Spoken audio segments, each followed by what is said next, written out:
நீங்க பேச ஆரம்பிக்கிறதுக்கு முன்னாடி ஒரு வாட்டி பயமா இருக்கே சார் காஸ்டியூம்லாம்.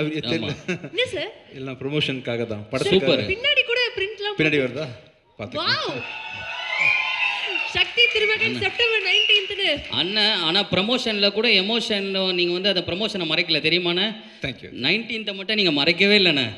சரி, எப்போ பார்த்தாலும் கையை விட வச்சிங்க. சூப்பர்ண்ணே. இங்கே எங்களுக்காக சக்தி திருமகன் படத்துக்காக வந்திருக்கக்கூடியவங்க அனைத்து மக்களுக்கும் என்னுடைய மனமார்ந்த நன்றியை தெரிவிச்சுக்கிறேன். 25 படம் இது வரைக்கும் ஆயிருக்குன்னு சொல்கிறாங்க. என்னால் இப்போவும் நம்ப முடியல. இப்போ தான் ஜீவா சங்கரோட டைரக்ஷனில் நான் படம் ஷூட்டிங் ஆரம்பித்த மாதிரி இருக்குது. நேற்று சட்டுன்னு பார்த்தா 25 படம். ஆக்சுவலி இந்த 25 படத்தோட கவுண்ட் வந்து பார்த்திங்கன்னா ஃபுல்லாக ஹீரோ நடித்த படத்தெல்லாம் சேர்க்கல. அவங்க அந்த கிழக்கு கடற்கரை சாலையை பார்த்துருக்கீங்களா? நான் ப்ரொஃபஸராக ஆக்ட் பண்ணியிருப்பேன்ல, பார்த்துருக்கீங்களா? ஆமாம். அதான் அந்த படம் ஆர்த்தி ஸ்டுடியோவில் அப்பேர் பண்ணது, சாந்தனு படத்தில் நான் கெஸ்ட் ரோல் பண்ணது, சின்ன சின்ன படங்களில் நடித்த கெஸ்ட் பெர்ஃபார்மன்ஸ்லாம் சேர்த்து 25 கவுண்ட் வந்திருக்கு. ஐ திங்க் நான் வந்து ஒரு 20-19 பண்ணியிருப்பேன்னு நினைக்கிறேன். ஸோ எனிஹவ் எல்லா படமும் சேர்த்து 25 படமாக ஆயிடுச்சு. ஆமாண்ணா. அந்த 25வது படம் வந்து உங்கள் படமாக இருக்கும்னு சொல்லிட்டு நான் கண்டிப்பாக கனவுல கூட நினச்சி பார்க்கல பிரபு. அதான் நிறைய இடங்களில் சொல்லியிருக்கேன், நான் இது மாதிரி உங்கள் கூட ஒர்க் பண்ணுவேன்னு தெரியாமலே எல்லா இடத்துலையும் எனக்கு பிடிச்ச படம் வந்து அருவின்னு தான் சொல்லியிருக்கேன். அந்த மலைப்பு போகாத அளவுக்கு வாழும் ஒரு ஒண்டர்ஃபுல்லாக பண்ணியிருந்தீங்க. ஒரு நாள் நான் வீட்டில் இருக்கும்போது ஒரு மெசேஜ் வந்துச்சு. ஆக்சுவலாக அருண் பிரபு கிட்டேருந்து உங்களை பார்க்கணும் சார், உங்க கூட படம் பண்ணணும்னு சொல்லிட்டு. சத்தியமாக நம்பவே இல்லை பிரபு, நீங்கள் எனக்கு தான் மெசேஜ் பண்ணீங்கன்னு. விஜய் தேவரகொண்டா சில இன்டர்வியூவில் சொல்லியிருக்காரு, மச்சான் வா படம் பண்ணலாம் அப்படின்னு கேட்கும்போது, இல்லை மச்சான் நான் வரேன் மச்சான்னு சொல்லியிருப்பீங்க. நீங்கள் தான் வந்து பிஸியாக இருக்கேன், இல்லை அந்த கதை மேட்ச் ஆகலைன்ற மாதிரி உங்கள் பதிலெலாம் சொல்லியிருக்கீங்க. ஒருவேளை விஜய் தேவரகொண்ட அவருக்கு போடுற மெசேஜ் எனக்கு தெரியாமல் போட்டிங்களோன்னு நினச்சி பார்த்தேன். அப்புறம் நீங்கள் நேரில் வந்து பார்க்கும்போது கூட நீங்கள் கதை சொன்ன விதம், பர்சனாலிட்டி எல்லாத்தையுமே வந்து ரொம்ப மலைச்சி தான் பார்த்துட்டு இருந்தேன். நீங்கள் வர்றதுக்கு முன்னாடியே வந்து இந்த படத்தை பண்ணிடணுன்ற முடிவோடு தான் மீட் பண்ணேன். ஃபஸ்ட் ஆஃப் சொல்லும்போது வேறு லெவல் பட்ஜெட்டு. இந்த படத்தில் வந்து நான் வழக்கமாக மீடியம் பட்ஜெட்டாகவே பண்ணி பழக்கப்பட்டேன்னா வந்து இந்த படத்தை பண்ண முடியுமான்னு என்னால் வந்து நோன்னு சொல்ல முடியாது. வந்து கேட்குறது அருண் பிரபுவாச்சு, சரின்னு ஒத்துக்கிட்டேன். கதை வேறு பயங்கரமாக இருந்துச்சு, ஒரு வழியில் பண்ணி ஆகணும்னு சொல்லிட்டு செகண்ட் ஆஃப் கேட்டு முடித்தேன். எனக்கு கதை புரியல.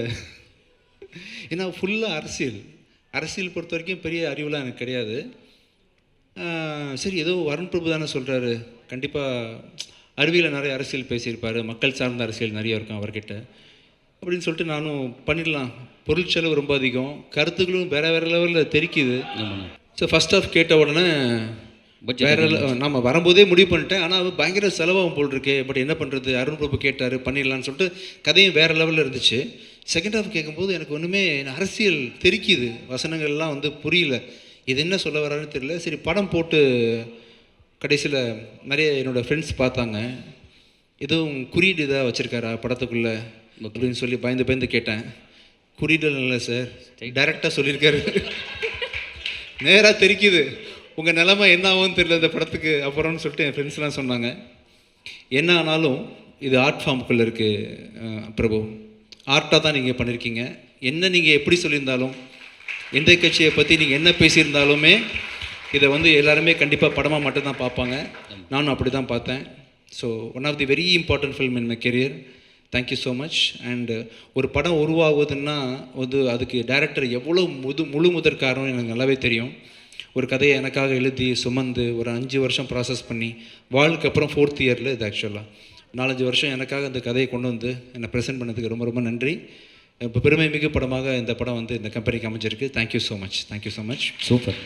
இந்த படம் வெற்றியை தொடர்ந்து நான் இன்னும் நிறைய பேருக்கு வந்து நிறைய ஆப்பர்ச்சுனிட்டி கொடுக்க முடியும். இந்த வெற்றி எனக்கு கொடுக்க போகிறத நினைக்கும் போது தேங்க்யூ ஸோ மச். அப்புறம் ஒவ்வொரு படமும் உருவாகிறதுக்கு காரணம் வந்து கண்டிப்பாக இப்போ ஒரு கண் நீங்கன்னா இன்னொரு கண் வந்து கேமராமேனோட கண். ஷெல்லியோட உழைப்பு வந்து மிகப்பெரிய உழைப்பு. ஒரு ஹஸ்பண்ட் ஒய்ஃபு கூட இந்த அளவுக்கு காம்பினேஷன் இருக்குமான்னு தெரியல. அவங்க சார் சொன்ன மாதிரி குசுன்னு பேசிப்பாங்க, என்ன பேசிக்கிறாங்கன்னு தெரியாது. வேறு லெவல் காம்பினேஷன் நீங்கள் 2 பேருமே. கடைசி வரைக்கும் நீங்கள் 2 பேருமே சேர்ந்தே படம் பண்ணணுன்னு ஆசைப்பட்றேன் ஆக்சுவலாக. Thank you so much. Arun Prabhu Shelly கூட்டணியில் இன்னொரு படமும் தயாரிட்டு இருக்கு, நம்ம கம்பெனியில் பண்ண போகிறோம். அதை பற்றின அறிவிப்புகள் வந்து கூடிய சீக்கிரம் நான் சொல்கிறேன் கூட. Thank you so much. அப்புறம் மகாராஷ்டிராலேருந்து ஒன்று, கேரளாலேருந்து ஒன்றுன்னு சொல்லிட்டு ஹீரோயின் நமக்காக கொடுத்துருக்காங்க. சார் எப்படி சார் அது how is it even possible? உங்களுடைய படத்துல மட்டும் தான் சார் இப்போ 2 states 3 states இந்த மாதிரி ரீயூனியன்லாம் நடக்குது சார். ஆமாப்பா ஆமாம். பேன் இந்தியாவை இப்படி கிரியேட் பண்ணுறோம். ஃபுல்லாக டைரக்டரோட சாய்ஸ் தான். ஓகே. வழக்கமாகவே அவரோட அருவி படம் அண்ட் வால் படத்தெல்லாம் பார்த்தீங்கன்னா ஹீரோயின் செலெக்ஷன் ரொம்ப பெக்யூலராக இருக்கும். இந்த படத்தில் யார் செலக்ட் பண்ண, நானும் எல்லா கான்டாக்டும் கொடுக்குறேன் அவர்கிட்ட, தெரிஞ்சவங்க நடித்தவங்க டாப்பில் இருக்கிறவங்க எல்லாத்தையும் கொடுக்கும்போது இல்லை சார் நான் ஒரு பெக்யூலராக தேடிட்டு இருக்கேன்னு சொல்லிட்டு கடைசியாக வந்து திருப்தியை செலக்ட் பண்ணி ஃபோட்டோ காமிச்சார். அப்போ தான் வெரி பெக்யூலியர் ஃபேஸ் இந்த படத்தில் வந்து இந்த கேரக்டருக்கு வந்து இவங்க இந்த மாதிரி ஒரு ஒரிஜினல் எமோஷன் ஃபீலிங் கொடுக்க முடியாது யாருனாலையுமே. சூப்பர். இவர் படத்தை பார்த்தீங்கன்னா ஆக்சுவலாக சினிமா மாதிரி தெரியாது, ரியல் கேரக்டர்ஸ், யாருக்கு மேக்கப் கிடையாது. ஆக்சுவலாக ஒருத்தர் கூட மேக்கப் இல்லாமல் ரியலாக வேர்த்து விறுவிறுத்து படம் பண்ணி வித்தியாசமான ஒரு எக்ஸ்பீரியன்ஸ் எனக்கு. அண்ட் அவர் கூட நிறைய கற்றுக்கிட்டேன், நிறைய இன்புட் எனக்கு கிடைச்சிது. ஆஸ் அ டைரக்டராக நிறைய எனக்கு உங்களை அறியாமல் எனக்கு சொல்லிக் கொடுத்துருக்கீங்க Prabhu. And thank you so much sir, உங்கள் கூட ஒர்க் பண்ணது ரொம்ப சந்தோஷம் எனக்கு. And assistant directors, technical team, இந்த நிகழ்ச்சியை வந்து இவ்வளோ சர்ப்ரைஸ் கொடுத்தவங்க எல்லாருக்கும் என்னோட மனமான நன்றி. And once again Dhananjayan sir, எங்கே இருந்தாலும் உங்களோட விஷயங்ஸ் எனக்கு எப்போவுமே இருக்குது, உங்கள் விஷஸ் இருக்குது. Thank you so much sir. இந்த படத்துக்கு அப்புறமா நம்ம கம்பெனி இன்னொரு ஸ்டாண்டர்டுக்கு போவோம்னு நம்புகிறேன். தேங்க்யூ ஸோ மச் பிரபு. தேங்க்ஸ் அகேன் இங்கே வந்து இந்த விழாவை சிறப்பிச்சு கொடுத்த அத்தனை பேருக்கும் நன்றி. அண்ட் இன்றைக்கி வந்து முக்கியமான நாள் அப்படின்றதுனால 100 சாமி அனௌன்ஸ் பண்ணிடலான்னு சொல்லிட்டு அனௌன்ஸ் பண்ணோம். 100 சாமி வந்து மே மாதம் 1ஆம் தேதி திரைக்கு வரும். சசி சார் சொன்ன மாதிரி அது பிச்சைக்காரனை விட 1 இன்ச்சாவது கண்டிப்பாக மேலே இருக்கும்.